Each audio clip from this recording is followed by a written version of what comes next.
Good So morning. welcome. I guess we're live. You guys, Chris is going to join us in a few minutes, but we're going to have Sara really talk about content today because all of us at the beginning really struggle with content, and it's really all about finding your voice, right? Yes, and about a million other things, but yes, ultimately, yes. Okay. Yeah. So I think you can share. Do you have slides, Sara, or are you just going to talk? You know what? I don't have slides because I thought today we might just keep it simple and just talk because more than like hammering information, I just want to have like an honest conversation about content. I think the more people I work with now, and I mean, I'm talking about hundreds of small business owners and, a lot of authors, what I'm seeing is they're looking at content the wrong way. It's a chore. They don't know what to do with it. They're confused about it. They don't know what works. I mean, the list is a mile long. I know you hear this too All the time. from All all of the your time. clients. So I want to kind of pivot the conversation around content and talk about that a little bit. So, and Before you get started, can I add in about authors? I would love that. And I also want to say something about content calendars before we really jump in. So, Yes, yes, yes, you need one. So, you guys, the reason we are doing this is because most of our business is referral and publishing. And I maybe get 1 out of 10 authors who have had good content out there and been nurturing for at least a year before. And I think that's where we're really struggling to get books onto bestseller lists right now is when people bring us a book, they've written a whole book. So they've had all of their messaging ready, but they either don't know how to use social media or they haven't developed content. They haven't built an audience. And so it becomes an even bigger, they don't know how to lead people to the next steps. Yep. So we are literally starting from square one without that because these people don't have a consistent engaged audience. Okay, take it. no, that's such a valid point. And it's like, and that's why we're here right now having this conversation because 1 out of 10 is actually pretty good. I think sometimes it's a little bit worse odds than that you get someone who actually has a platform, who actually has thought about putting content out, who's actually comfortable putting content out and knows what they want to say and all of that. So a couple of things about content, maybe 3 things I kind of like to break it down into. One, content is, because let me back up a minute. People want to know, what do you mean by content? It's everything. So we're going to say marketing is your house. Content is all the decorations inside. So marketing would be your website, right? Or your author page or your Facebook group. Your content is everything you're going to put inside that house. Everything you're going to put on that website, everything that is you saying, hey, this is who I am. So content is the thing people are looking for when they're trying to answer a question, fill a void, figure something out, right? It's the thing people are using to try to figure out whether you're legitimate or maybe you're they don't know. And 3, on the author side, content seems to be the thing. And I love talking to Tracy Hazard about this, that people say takes the most time, but gets little results. Okay. And it's wrong. That's so wrong. So I really want to talk about that today too. Yeah, you know what that is. So let's address that because when we talk about results, I think we're assuming that results are sales. Results equals sales. What Such a good results point. Yes. equal is conversations and engagement. And that conversation and engagement leads to sales. So Exactly. I think people are forgetting, like they're going from A to C Yep. and skipping B and not understanding here. And that I think is the fault of digital marketers everywhere It who is. have given people that this is an instant gratification thing. You put out A and you're going to get C. Yep. And you have to do this for quite a while because you're building trust. But it's starting those conversations. And I don't mean a click. I mean, hey, Sara, let's talk about this. Yep. Let's. In a genuine way. Yes. So not even calling it a strategy session. It bothers me when we say strategy session because when I jump on with people, it's not a strategy session. It's a let's hear what you have. okay, here are some suggestions.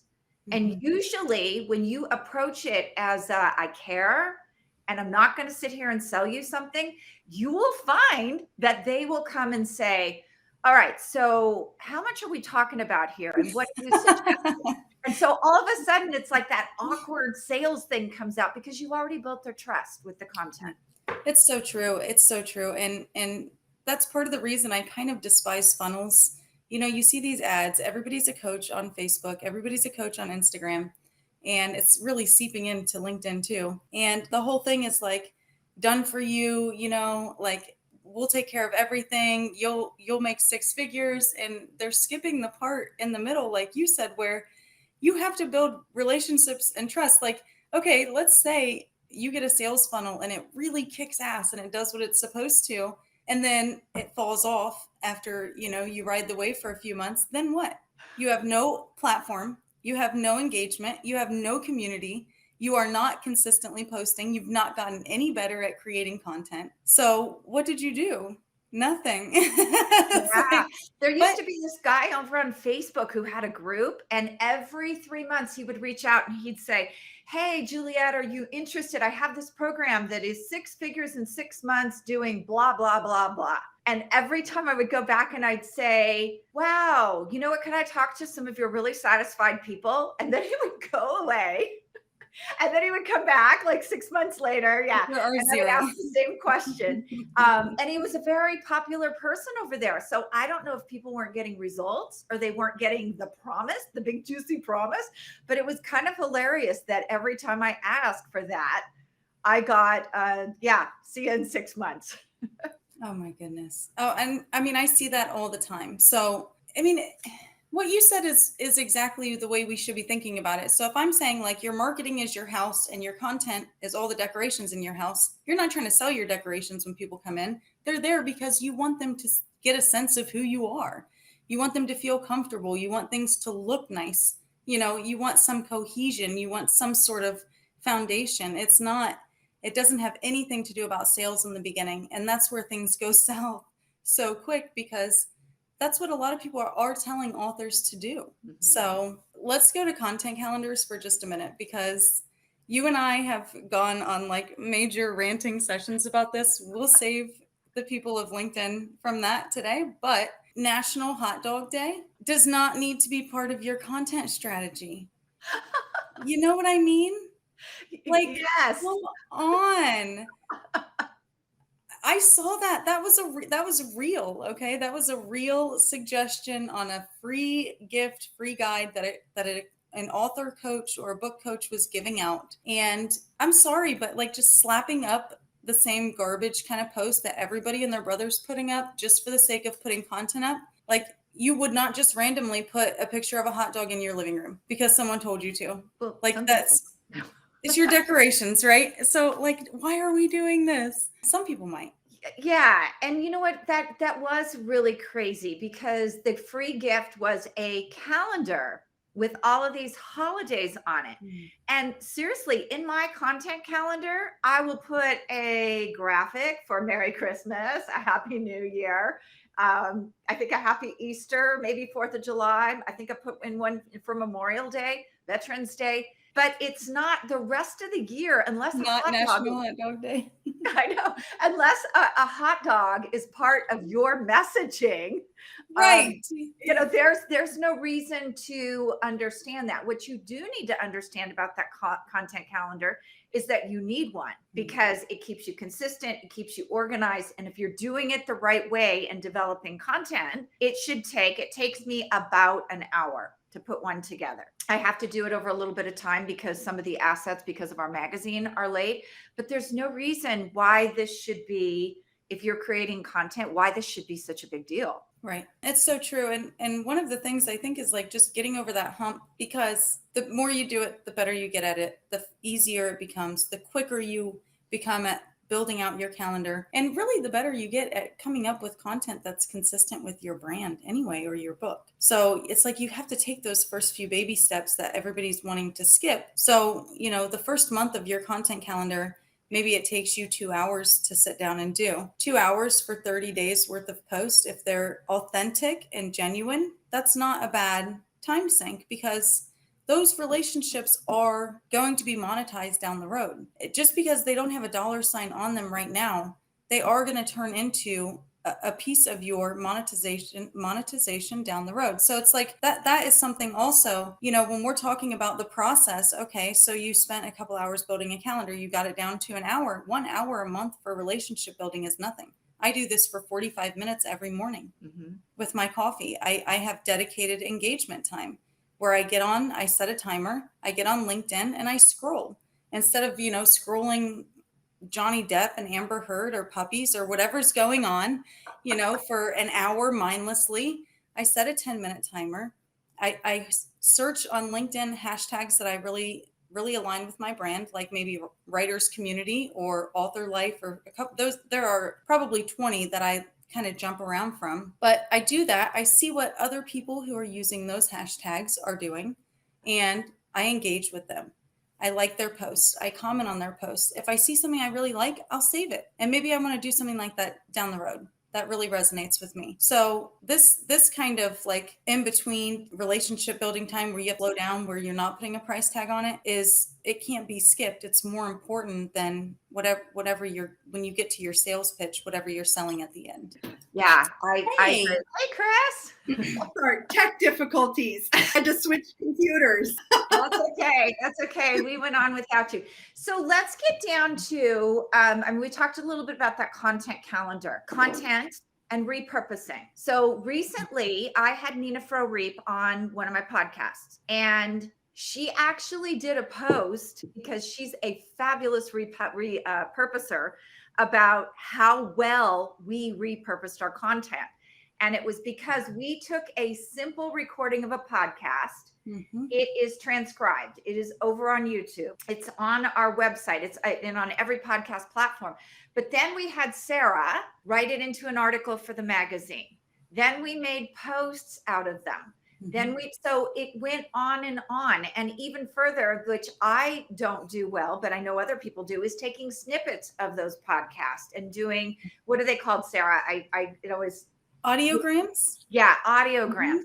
So there are so many ways that you can do this once you have that initial content created. And for us, it's the podcast. So literally I spent maybe 45 minutes a week. 45 hours.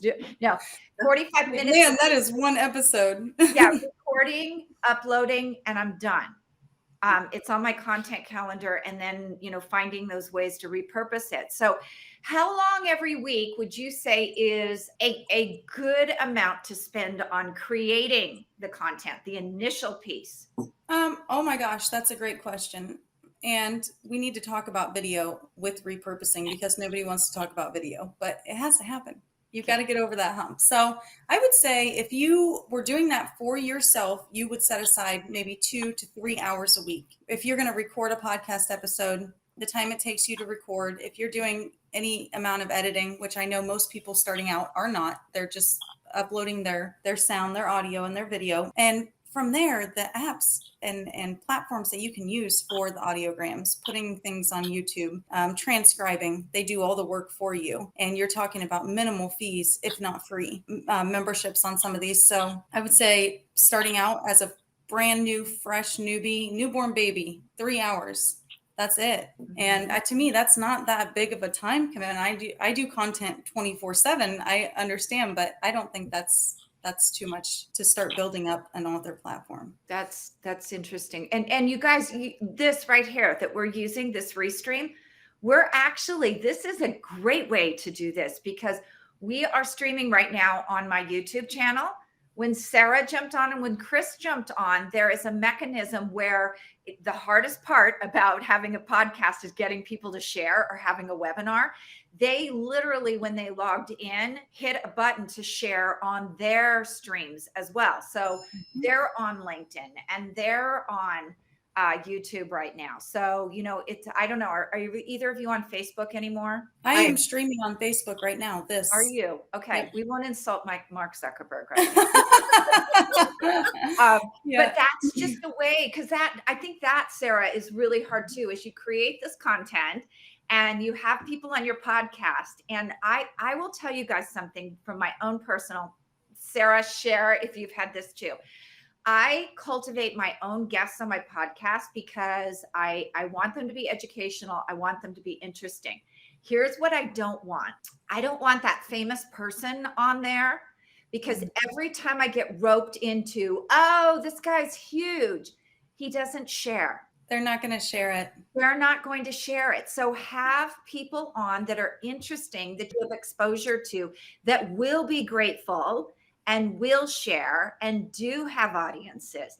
So I think that's really key too. I'm not going to mention three people that I've had on that are just really big. One of them was a favor. One of them I was really excited about because I used the principles in his book. And the third one was, I'm not even sure where I got him, but he was an egomaniac. And, but none of them shared ever. No, they don't. They don't. The point of a guest like that, if you have a network and you can pull some people with big names that are recognizable, is to get more guests. It's to give you a little bit of finesse, so people are like, oh, she talks to those people. Okay, maybe I want to talk to her too. They're never going to share your ever. They're not. And they have whole teams of people that could literally share it too, and they're still not going to do it. Yes. So yeah, you have to have meaningful guests, and podcasting I love, okay, because there's so much opportunity, especially for women. I feel the females that are kind of coming into podcasting now, they're making big waves. They're doing big things. They're kind of just taking over, and it's a gradual thing. And Tracy Hazard and I've talked about this so many times because she's Podetize and Feed Your Brand, and literally as an experiment every single year just starts a new podcast to see if she can still do it and how difficult it is and all of this. So, but podcasting is like, it's like once you record that first episode and you do it with audio and video, that piece of content is like a vampire. It literally will never die. It lives on YouTube as long as your channel is up. If your hashtag is good and someone searches it in 10 years, your video is going to come up. It doesn't matter what the date is. So, I mean, there's like, if you can get your foot in the door on podcasting, that is the content where it can become just a lifetime of content. And like you were talking about, using it everywhere. Yeah. Here's the other thing too. Be careful who you engage to do those podcasts, because there are a couple platforms out there that you don't realize, that thing you click and you go, oh yeah, I accept everything. They actually own your rights. So be sure that you're using the right platforms when you do it. I don't know did you guys ever see, oh gosh, who was it? South Park, the one where you click the apple. I know you guys know, like, why is she bringing this up? I'm so embarrassed, but I'm just laughing because I've seen it. So for those of you who haven't seen it, go look at the episode, because they click and then all of a sudden their mouth is attached to somebody else's rear end. So there's this big chain of people who just clicked and they try to get out of it, and they're like, no, you clicked, you signed the contract. And it really is, because it's like these things are so big and nobody reads them. Yeah. Nobody reads them. And I am not surprised that you used that example, but that just made my whole day. Oh my gosh. Okay. You're probably surprised I watched South Park. Let me just share with you, only because my kids made me watch a couple episodes. Chris and I are like, nope, we're not surprised. Chris, what do you want to say about content? I know you jumped in late. We've been monopolizing here. Oh yeah. What I've been experiencing with the authors that I've been developing their books, helping them with that, is we are able to take like snippets out and use them for things like video trailers or other kinds of trailers. One of my clients contacted me yesterday, and she told me what she wanted to focus on. We pulled something right out of her book to help her. Mm-hmm. So there's so many ways you can repurpose content. And one thing I want to tell people is, don't worry about getting everything in a book. You're not going to get everything in a book. You're better off focusing on one thing and going deep. And then if there's another aspect of your business that's really important, doing a second book and taking that piece and going deep. There's so many advantages.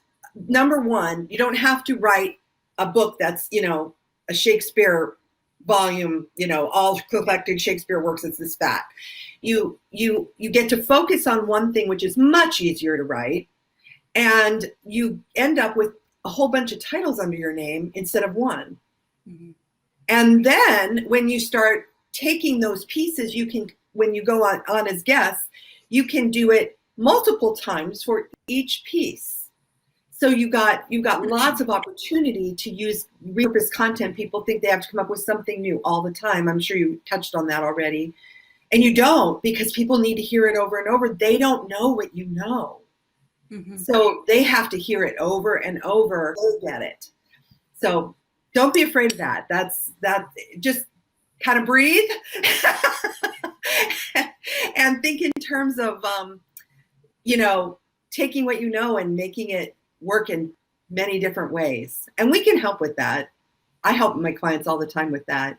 And if I get stumped, I call Juliet or Sara. I was just telling a client yesterday, she's like, I don't know where to start. I'm like, pick up your book, hit record on your phone, and read a 30-second snippet. You already wrote it. It belongs to you. It's already there. Start sharing it. And she was like, I can do that? I'm like, do that. Yes. Yeah. And also, you're not the Atlantic. You know what I mean? Like, no one's expecting these 1,500 word, like op-ed, like blog posts where you're, doing research where you go to Asia or like, it's like, come on, just keep it simple. Talk about what you know. Like you said, Chris, it doesn't have to be this overdone massive thing. Be yourself. And then, as you learn and as you grow and as you get more traction, more of your voice out there, more of an audience, then you start sharing more. Or maybe you don't because you like to keep it simple. But if you start there, like you said, just basic, it doesn't have to be this, Yeah, don't overwhelm yourself. Yeah, overwhelm is the enemy no matter what you're doing. We're entrepreneurs, we're busy, we have lives, we have families, we have 8 million things, and we're women, so we have 8 million things coming at us anyway. And it's true, yeah. And it's just take one thing and it grows. It starts to snowball without you having to do so much work all the time.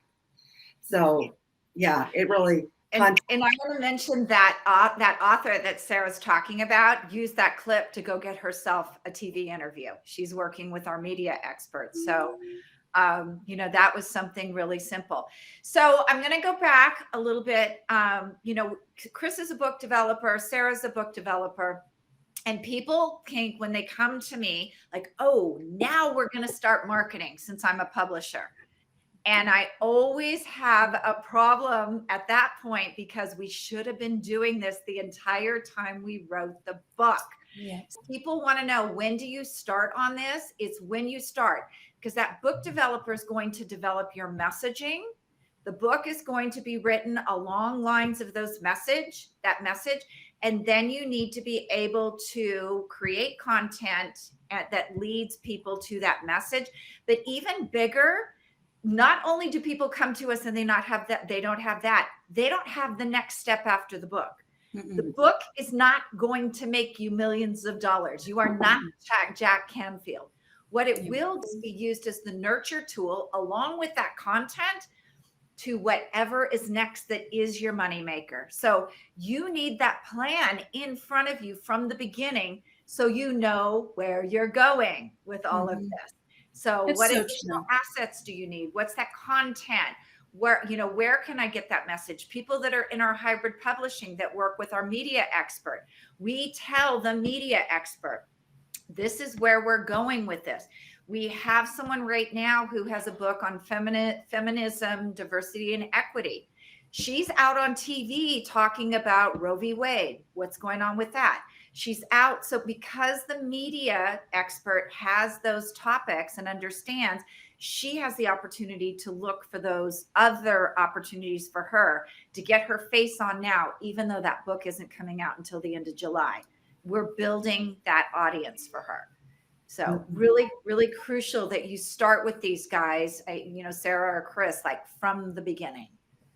Yeah, it's like building an ecosystem almost, because when you start with chapter 1 of your book, and let's say you start, you also start building a Facebook community at that time, you're going to start engaging with people, and you're going to feel kind of a renewed sense of energy about what you want to create. And it just drives your content. So as you're even working through the chapters of your book, you're engaging with people, and it's giving you energy. It's giving you that kind of, hype that you need to keep finishing your book, to keep working on it. And at the same time, you're getting consistent messaging where what you're sharing online is what's going in your book, and vice versa. And it solidifies what you're saying. Yes. Because Yes. it's like, Chris, I know this is like your, and probably every single day, but people are afraid before their book is done to jump in. And it's like, no, do not wait. Start right now, because that's going to help solidify your book message. So it definitely does. And here's the other thing, you guys, the not only starting and working through that at the beginning, but being able to test your message along the way. Is it resonating? Am I in the right place? A couple of years ago, I had a woman who had a program called Solo to CEO. And she insisted, because she knew Facebook, that it had to be over there. Her audience is clearly on LinkedIn. Yeah. And the whole thing failed. And it failed because she didn't test, and she was stubborn about not learning a new platform. Yeah. And that was the kiss of death. People on LinkedIn, women on LinkedIn would have loved that, because that's probably that biggest struggle is, how do I grow into a real CEO and get myself out of my business? I know I'm going to reveal that I'm a huge nerd, but one of the things that struck me from one of the Star Trek movies was that people think two-dimensionally.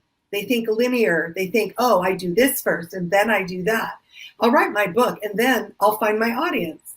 And I think what we're creating here is more of a three-dimensional thing where they exist simultaneously. You have to kind of, when you create a book and you're creating content and you're building your business, it's not linear. It's not one thing altogether. And it doesn't have, that sounds overwhelming, but it's actually less overwhelming, because like we just said, you take, like your client who read a snippet of her book, that's huge, and it's very simple. And Juliet is the most brilliant person ever about marketing, getting your author platform built. Oh yeah. Everybody. I'll send you your check later. I'll Venmo you. When people say I can't do both, what we're really doing here is building a little bit of digital marketing too. Yeah. And anybody who tells you that you're going to get in a digital marketing course and you're going to know it inside and out within 3 to 6 months is selling you a bill of goods. The thing is all of this has to be integrated, but it doesn't happen overnight too, because most of the time you're integrating platforms, you're integrating a lot of new stuff you're creating. And so you need to give yourself and your book launch the time to get all of that integrated in place, because it really is a big learning curve. Mm-hmm. Yeah. And now I'm even going to add that when COVID hit, our business just exploded. But one of the things that happened with that is people would get on the phone with us with the sessions, and they'd say, okay, so I don't have an online strategy. I don't have a digital strategy. So can you have me up and running and monetizing within 3 months? And it's like, no, no, we can't. And so, there were a lot of really unrealistic expectations going on then, because for some people, it takes years to integrate all of those different things. And really think about this. When you're an author and you write a book, okay, everything in that book you have cultivated through a lifetime of experiences, right? So you have to create space and time to do the same thing online in your digital world, right? So it is never going to happen overnight. It is never going to be that somebody else can 100% do it for you. People can help, people can guide, people can teach, but ultimately it is you saying, this is who I am, and now I'm okay telling people that. Yeah. And let me just add there too, you bring up such a great point, Sara. When you hire other people to do it for you, that doesn't mean that you can skip your authenticity and your messaging, because probably one of the biggest failures I see when people hire a marketing company is they get this little questionnaire that says, who's your audience? What's your message? And I hate to break this to you guys, but if you're disengaged from your marketing, it's not going to work. It just never works. People know, they can sense it. We are great detectors of false truths, half truth, lie, whatever it is. It doesn't. We sense it. Yeah. We have both like built-in detectors, so we know right away if something's off with the marketing. And I actually love doing that with clients when they come to me. They're like, "This is not working," and I'll be like, "Well, here's a few things. First of all, let's talk about the hot dog in your logo." or why did you choose those colors? Here's a great example, Sara. Chris and I were at an event, and I was the keynote there. And it was funny because we talked afterwards, and there was someone there that everybody thought was so amazing because she was a name dropper. I've got this, I've got that, I've got blah, blah, blah, blah. And when we went to vote on something, I actually put forward that, yeah, she's a name dropper. Is she an action taker? And by the way, she's not monetized. So how connected is she really? And you'll see a lot of that inside this business where people come and they're going to tell you how amazing they are, but they're not monetized. So it's like, if this was such a great idea and you're so amazing, why isn't it working? Why isn't it working? Yeah. That's the whole mentality too of online marketing, where everybody, instead of putting in the grunt work, like we've all done and spend 10, 12, 15 years in the dirt building, an actual business, they want to skip that part and be a consultant or a coach that teaches other people how to build a business. And you can't skip that part. And it's just like content in a book. You cannot skip the platform building. So true. Okay, so you guys, I want to share, we have a content creation crash course coming up in June. And this is really for that person who you want to get your book developed. You got a great idea. This is sort of the kickstart into working with Chris on book development. She has an amazing system that is so easy to use. And it's actually very similar to what I used to use for my fiction books as well. So day one is all about her helping you develop your book. Day two is, I believe, me working on who is that audience. Let's get that deep research in. And day three is Sara working on your social media and your posts. And the dates on that, is it the 15th? It is. I am actually screen sharing right now. I'm going to stop in just a second, but June 15th, 16th, and 17th. And it's just 2 hours a day in the morning. And we're going to be working with you guys personally on that. And it'll help you get your book started, headed towards being finished, but also getting yourself out there and getting known. So, it's for those who are struggling, you're tired, you're not sure how to finish your book, confused about social media. And, this is sort of that bring it together type of situation. So what is the URL, Sara, since you have it up? It is www.contentcreationcrashcourse.com. Yes. So we're running this in beta. You get lots of personal time with us. And the reason I mentioned beta is it's only $7.97 right now. And I can tell you once we get it going, but the price is definitely going to go up. So I would take advantage of it in beta. We are also, because we get quite a few people, I'm going to say that 55 to 80 demographic who are really struggling with social media. We actually are starting our first content course right after this. We will be running it again, but it's for those people who have written a book or are writing a book that just really I don't know how to use YouTube. I don't know how to, I will tell you guys, I had a client a couple of weeks ago. We spent 3 hours getting a YouTube video loaded. It was crazy. He didn't know where his passwords were. He didn't know how to get into Gmail. He didn't and it's that kind of thing where, the beginning, we just tried to spiff up his LinkedIn page. And I had to send the email how to do it 5 times. So really for those people, because believe me, as much as it frustrates us, we know it frustrates you more. Yeah. So we'll probably be making some announcements about those courses as well. I think we'll probably be running the next one. We're running it this month, probably maybe July, or I don't know. When do we want to take a vacation? We might take a month's vacation too and just not have any classes. So. Yeah, we got to think about that. But I think those, like especially once we get rolling with those, and those classes are going to be so vital to the new authors that we're bringing in, because it's like, what's that very first step? We're gonna get that 3-dimensional holistic approach started right from the start, so that you're being nurtured in it, through it all right from the start, from, and you that way you're not having to struggle and figure out the next step. We're right there with you.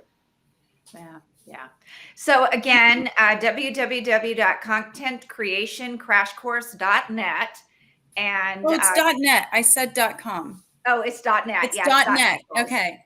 Contentcreationcrashcourse.net, and get yourself signed up. And as soon as you do, we'll probably be reaching out to get some pre-work done and find out a little bit about you, because we do want this course to be very personalized to what you're doing. So we want to look at what you're doing in advance before we get started. So thank you, ladies.